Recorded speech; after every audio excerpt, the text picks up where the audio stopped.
Good day, I am Nurbek Savitakhunov. You're watching news from Kazakhstan, and these are the headlines. Well-known stage director Bolat Atabayev is once again reclassified as a witness in the case of inciting social hatred. He's released from criminal prosecution based on Article 65. Cirque du Soleil, a monument to Kurmangazi and a chocolate mold of the leader's hand. The capital is celebrating the Day of the City and President Nazarbayev's 72nd birthday. A little narrow and short, but the leader of the nation said it looked good. The Olympic team was dissatisfied with new uniforms tailored for the competition in London, but there's no time left to fix them. Director Bolat Atabayev was released late at night on Wednesday, July 4th, after being imprisoned June 15th as a suspect in the case of inciting social hatred. Atabayev confirmed being beaten during his arrest by the National Security Committee member Armanjan Nurgaliyev, and also said that he was set free according to Article 65 of the Criminal Code, exemption from criminal liability in connection with repentance. The steps that the director has taken and who contributed to his release in the next story. I'm feeling fine and I'm in good condition. Janbolat Mamai should be released in the next couple of days. As on Thursday, he's part of investigation procedures. Everything will be resolved on Thursday. Well-known stage director Bolat Atabayev returned to Almaty at 3 a.m. with his colleague and friend Yermek Tursunov. The rumors that Atabayev and Mamai are released from the detention center were going strong for about a week.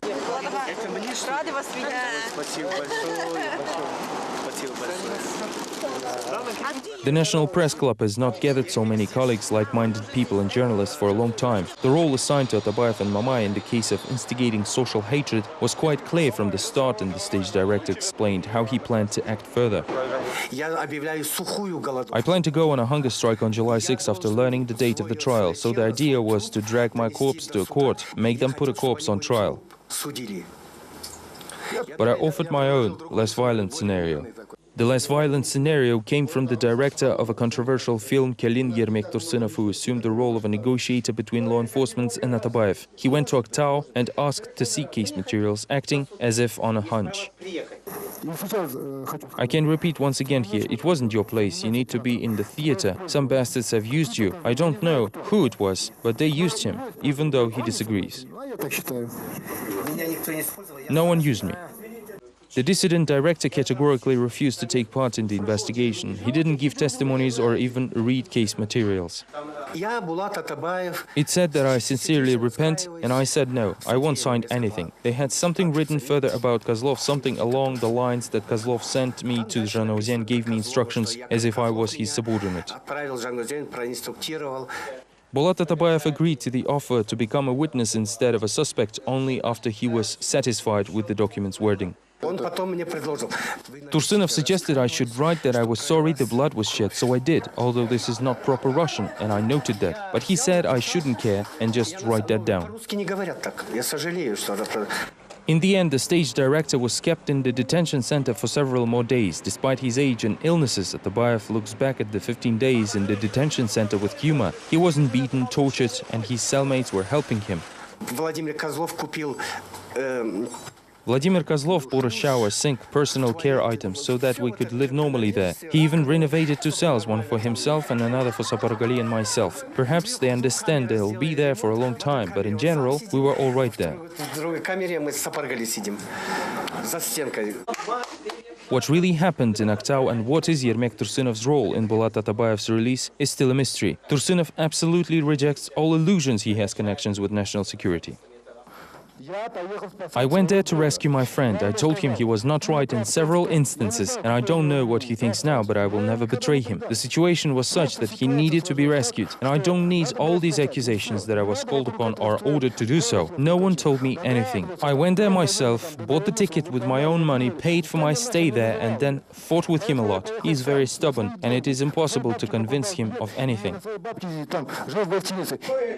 At the moment, Atabayev is considered a witness in the case case of incitement of social hatred and calling for the overthrow of the constitutional order. Janbolat Mamay, who is still in the Aktau detention center, will also become a witness and released in a couple of days. The main suspects remain Vladimir Kozlov, Serik Sapargali and Akjanat Aminov. Bulat Atabayev's arrest was a big blunder on the part of NSC in the first place. When they realized that they needed to fix it somehow, this is why they welcomed Tursunov's initiative. If Janbolat Mamay is not released in the nearest days, Bulat Atabayev promised to come back to Aktau with his things packed and to wait for the trial in the detention center. In the meantime, after waiting 8 days, the arrested Rukhpentil club leader's father and public defender Mamay Bekujeev was finally granted visitation rights with his son Janbolat. Investigator Talgat Tolukpayev made a sudden lunchtime phone call and asked him to come to the National Security Committee's building.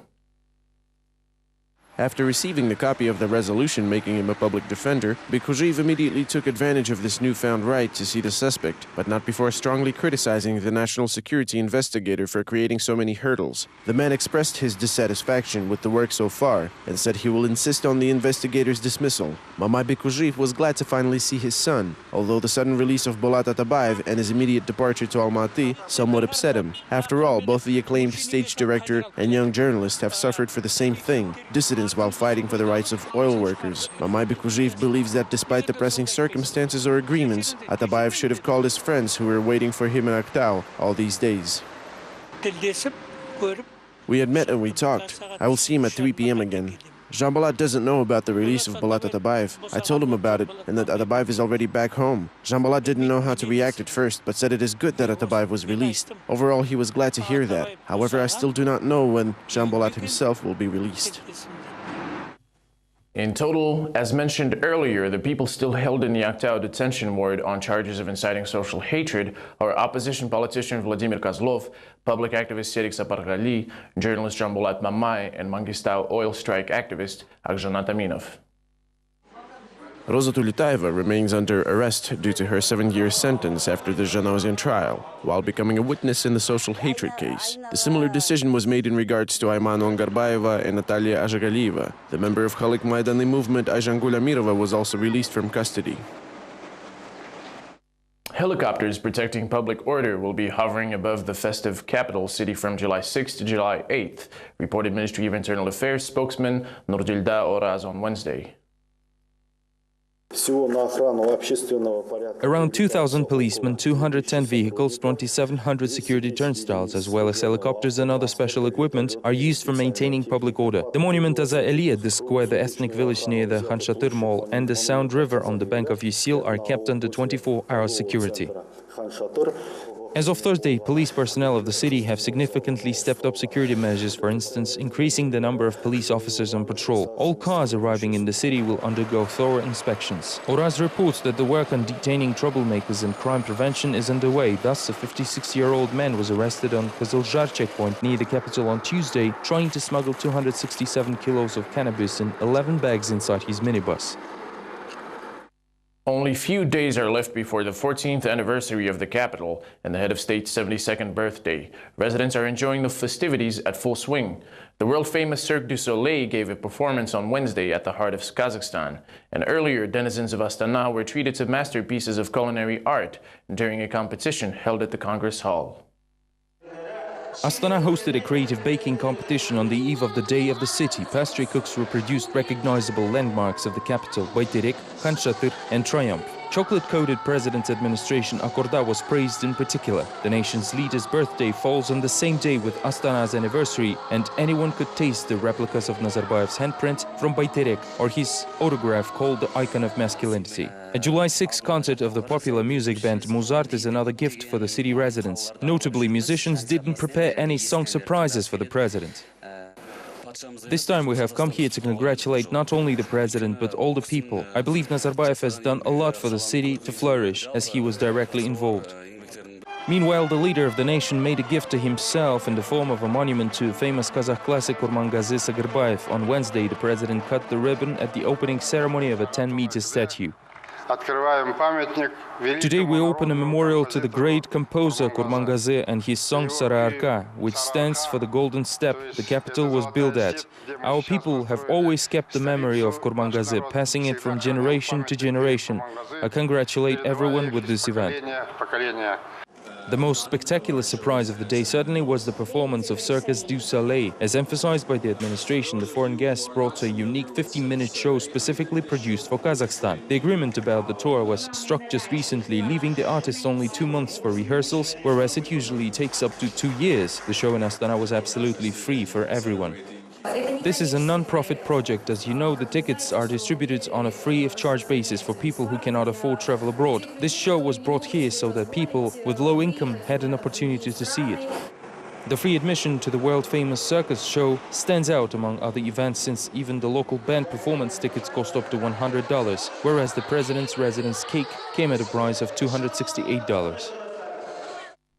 In other news, the government of Kazakhstan is being sued on its territory. The Moldovan Center for Social Assistance is accusing Minister of Oil and Gas Sawat Mbayev and former head of Samurek Kazanov Fund and President Nazarbayev's son-in-law Timur Kulibayev of corruption in the sale of licenses to develop oil fields. As the American publication PR Newswire reports, the owner of the very licenses, Ascom SA, is already in litigation with the Kazakh government in Stockholm over the fact of unilateral termination of the license's operation and the illegal dismissal of Moldovan workers. It is noteworthy that President Nazarbayev's name is listed in the suit, although the publication does not explain in what capacity he's involved. Minister of Oil and Gas Sawat Mbayev and the former head of the state-owned oil company and the president's son-in-law Timur Kulibayev attempted to orchestrate a forced sale of over $1 billion worth of oil and gas licenses that would have netted the officials hundreds of millions of dollars in personal payoffs.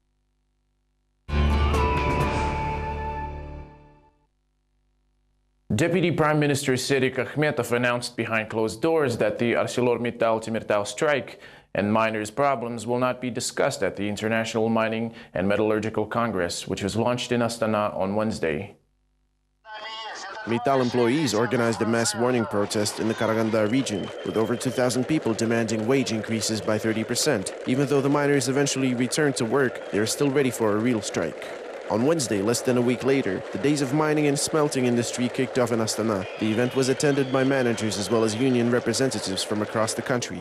However, it was fairly obvious at the opening ceremony that no one is going to care about real moods of actual metallurgists and miners. The Vice Minister of Industry and New Technologies, Albert Rao, even warned against all manifestations of discontent during the times of hard price drops for steel products. Other members of the cabinet explained that this isn't an appropriate place for raising these issues, as they are currently addressed by the government. No one says there are no issues. In fact, they are openly discussed. We've already invited the government and trade unions, along with the Trilateral Commission and management of ArcelorMittal to join us in talking about these issues. It is clear that the labor dispute is an inside matter for the staff and management. It should be resolved gradually, step by step. The head of National Bank, Grigory Marchenko, has once again made rosy forecasts at a press conference in Almaty on Wednesday. In his opinion, oil prices are unlikely to drop to $50 per barrel or lower, as Prime Minister Masimov warned. However, Marchenko noted one needs to be prepared for such a turn of events. In addition, inflation across the country may be less than 6% by year's end, below the mark set by the National Bank. The subject of liability was also discussed, in particular noting that the $129 billion foreign debt will not be borne by the citizens. All the talks there have us with the external debt of $120 billion. This only shows incompetence or some other reasons why people prefer not to understand that the debts of companies like Tengiz Chevroil or Chevron Texaco in no way represent the debt of Kazakhstan. Having discussed the issue of the external debt, Marchenko moved on to the financial crisis. He described the current situation as swings that have been going back and forth for the last 15 months. It is mainly caused by the unresolved issues in the Eurozone. The decision is likely to be made after the government elections in Germany in March next year. The European Parliament is supposed to reach some financial compromises. At the end of the traditional briefing, reporters asked the chief banker of the country whether he was going to follow President Nursultan Nazarbayev's advice in changing his foreign car for a locally manufactured one. Marchenko promised to do it provided that the local companies win the state procurement auction. For me, it doesn't matter what car to drive, local or a foreign one, as I don't pay for it. National car manufacturers will be definitely invited to the next tender. If the quality-to-price ratio of local cars is better than that of the foreign ones, national car manufacturers will win. Personally, if I do not like the car I'm driving, for example Skoda, I will just change it for another one at my own expense. In international news, Uzbek President Islam Karimov was criticized for his ill-advised political démarche at a video conference organized by RIA Novosti that was held in Astana on Wednesday. Experts from post-Soviet countries spared no epithets in criticizing the former ally for exiting the Collective Security Treaty Organization. When Uzbekistan was a member of Collective Security Treaty Organization, it seemed rather as feudal militia when every princeling brings his own unit to the battlefield but doesn't obey the general command. It would then lead the unit but could simply turn around and withdraw at the very crucial moment of battle, which was already demonstrated by Uzbekistan recently.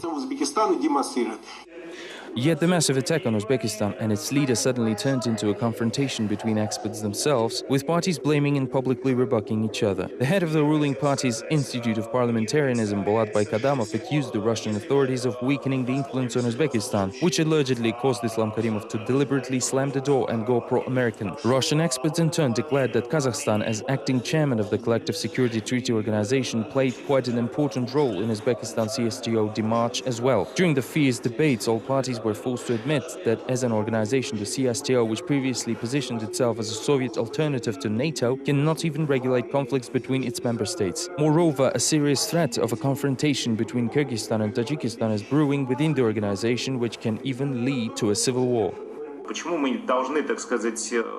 Why shouldn't we talk about it when all the media, experts and even ordinary people talk about the possibility of a conflict? Why should the military ignore it? It is what it is, and we need to be responsible about it. I believe we need to preemptively address the potentially existing threat. After the collapse of a building in the Besoba housing complex, parliamentarians took over supervision of the quality of construction works in Karaganda. Earlier, public officials sounded the alarm. Schools are now falling hostage to irresponsible contractors, while another unfinished residential building may collapse unless it is repaired. Our correspondents investigate the MP's arguments in the next story. While inspecting the renovation works in Karaganda schools, the MPs were shocked. Specialists in charge appear to be untrained, construction materials are of lowest quality, and some schools haven't even begun with the works. The tiles are all faulty. The choice of the contractor was to be made by a computer in order to eliminate corruption and the human factor in the state procurement system. However, new problems came to surface. During the auction, Shymkent company Archigrant obtained 10 school contracts, as the computer kept selecting the company because it cut down the estimated repair costs by half. They won the auction and appeared to be a credible company. I didn't know they were going to be working like this. In this school, the contractor was to repair the roof, staircase, bathrooms and entrance hall, but the MPs only saw walls with exposed bricks and school management on the verge of a nervous breakdown. Archigrant company charged another school around $80,000 for installing plastic windows, setting up the entrance, repairing a study room and replacing the heating system in the gym. So far, only the pipes have been removed and piled up in the lobby. We need to at least meet the deadlines and repair the damage. We don't even think about other types of works now. The school has already taken Archigrant to court. Despite multiple lawsuits, the number of similar companies is not decreasing. Some are involved in poor renovations, others are doing low-quality construction work. Another unfinished multi-story building in Karaganda was found to be constructed with defects. After Besoba accident, when an apartment block collapsed, officials are thoroughly investigating whether the construction may be resumed on the site. We've asked the Kazmir Institute for an expert review regarding the bearing capacity, and they are now conducting a complete inspection of the building. Based on the results, we will decide whether the construction of the building may be resumed. There is a popular belief that any construction always involves embezzling of funds. The system has been in use for years, and if there's nothing to break it, the incident of the collapsed building will not be the last. After visiting schools and seeing the real state of things, local MPs proposed to place questionable companies on the list of unfair contractors, although it is not really clear how such a measure will change things for the better. A young man in Pavlodar was electrocuted to death. The 14-year-old Bislan Shiryaev was struck by an electric discharge while walking under the high-voltage power line. The boys' parents blame the transmission line's owners and intend to bring them to justice. Police officers, in turn, refuse to initiate criminal proceedings. More details in the next story. On the fateful day, the 14-year-old Bislan Shiryaev was going home from fishing. The only witness of the events was his friend Mikhail Shalaplut. The boy says that Bislan was electrocuted while walking under the power line. Mikhail ran for help after realizing what had happened. I heard a bang and I saw him lying on the ground. I found fishermen and traders and told them about the incident. They came with me and helped me carry him. The teenager was brought to the hospital but died a week later from extensive burns. While the family was busy with the funeral, the police conducted a pre-investigation. Based on its results, the initiation of a criminal case was denied since there was no clear elements of a crime. The police didn't find any defects on the power line. The line goes 7 meters from the ground at the dam, which corresponds to the standards. Basically, the boy was carrying a 5-meter-long fishing rod that was electrocuted without directly touching the wires. After seeing no reaction from law enforcement agencies, the family appealed to reporters. Bislan's mother, Natalia Shiryaeva, believes that the incident cannot be considered an accident and the owners of ill-fated power line must be punished. In her opinion, negligence and irresponsibility, along with violations of safety regulations, caused the death of her child. They have no warning sign at the site and people walk there all the time. It was my kid that died here today, but tomorrow it could be someone else's child. I heard that there were other incidents too. For instance, hay on the cart caught fire while people were riding under the power lines due to intense magnetic field at the site. The lines are too low there. On Wednesday, the teenager's mother appealed to the prosecutor's office, which already cancelled the previous decision of the police. At the same time, few believe that the case will reach the courts. Nevertheless, the women will do everything necessary to prevent similar incidents happening to other children. The Kazakhstan Olympic team has set the task to enter the top 30 list of the world's strongest teams and win at least 3 gold medals. On Wednesday, Nursultan Nazarbayev received the most famous athletes at his residence before the most important games held every 4 years. According to tradition, participants in the meeting thanked their chief mentor for his fatherly concern. The president in turn set them to victory and promised to pay them a visit in London to provide them with support. At the closing, visitors were treated to one of the leader's traditional jokes, which helped athletes put their latest concerns out of their minds.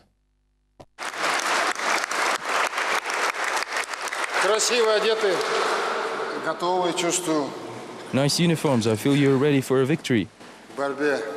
Thus praising the athlete's appearance, the nation's leader Nursultan Nazarbayev started his meeting with the Olympic team. In their turn, sportsmen thanked the president for support and promised to deliver results. All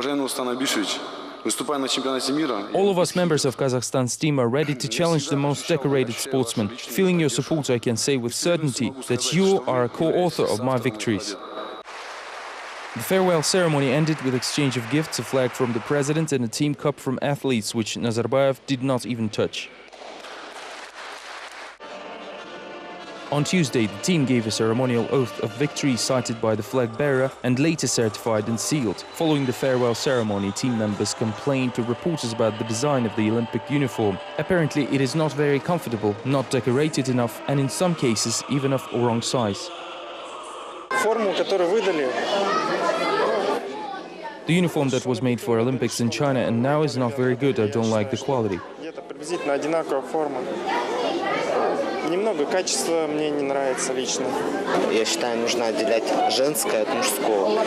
To tell the truth, the uniform is too tight, the pants are too short for me.